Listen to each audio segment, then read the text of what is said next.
We have made a circle around the sun. Last year, 15 months ago, right around the time the story in the Scroll of Esther showed how perseverance and tenacity could overcome the most dire of threats, we made the decision to gather for Purim, even as there was a modern menace of grave illness lurking. Cautious but indefatigable, we persevered. We gathered in Levy Auditorium. Sure, we were spread out enough. We definitely were not. Fortunately and luckily, as we told the story of Mordechai, Esther, King Ahasuerus, and Haman, boo, we served only as a super spreader of joy and laughter, with a sprinkle of a fear of disaster. By that Sunday, we were in quarantine, perhaps with the sweet taste of Hamantaschen, but more likely with the bitterness of separation. We were naive. Back then, 15 months ago, we thought we might be back by Passover, or at the very worst, Shavuot. We met by Zoom for the annual gathering in June. Tisha B'Av arrived in the heat of the summer, a tragic commemoration of loss mirrored in the thousands upon thousands of deaths and mourning lamentations of those left behind. Then we couldn't have imagined reaching 500,000 dying from the virus. We were already soaked in sorrow. The nation was reckoning with racism, and so were we. Winston Churchill said, "When you're going through hell, keep going." So we did. The High Holy Days arrived to great fanfare.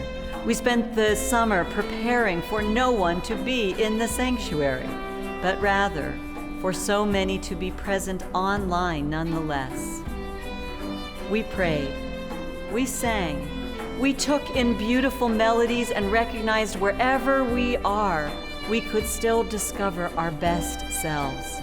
We even stood on the roof of the parking lot next door and blasted the sound of the shofar into the universe, awakening the heavens to our pleas for forgiveness. And our hope, please God, may there be an end in sight, or a vaccine for COVID-19, maybe? We made it to Hanukkah and the season of miracles.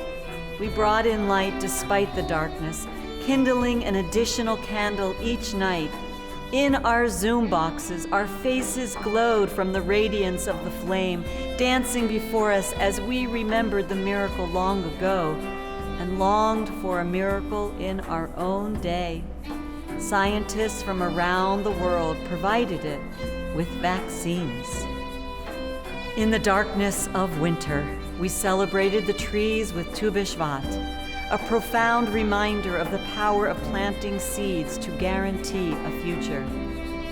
And then we came back to Purim, having made a circle around the sun with a detour to Mars, and dressed up as unicorns in costumes that looked like pajamas, a hope that the experience of the pandemic would be a singular event in an extraordinary year, perhaps staying in our pajamas far too long into the day. Passover arrived again, through Zoom and for some, around a Seder table. For all of us, the holiday reminded us that the passageway from degradation to dignity takes patience and fortitude. And we counted up, as we do, from Passover to Shavuot, but also how many vaccines, and praying for numbers to go down, how many diagnoses, how many lost, how long until we can gather again. We won't stop making these circles around the sun. There is much to be hopeful for, and many reasons to persevere. This community of Temple Israel of Boston endures. Joy in the face of despair, happiness out of challenge, strong voices of justice. We keep moving. We are strong. we will persevere. As the psalmist taught, teach us to number our days so we can gain a heart of wisdom. Shalom, Shalom, Shalom.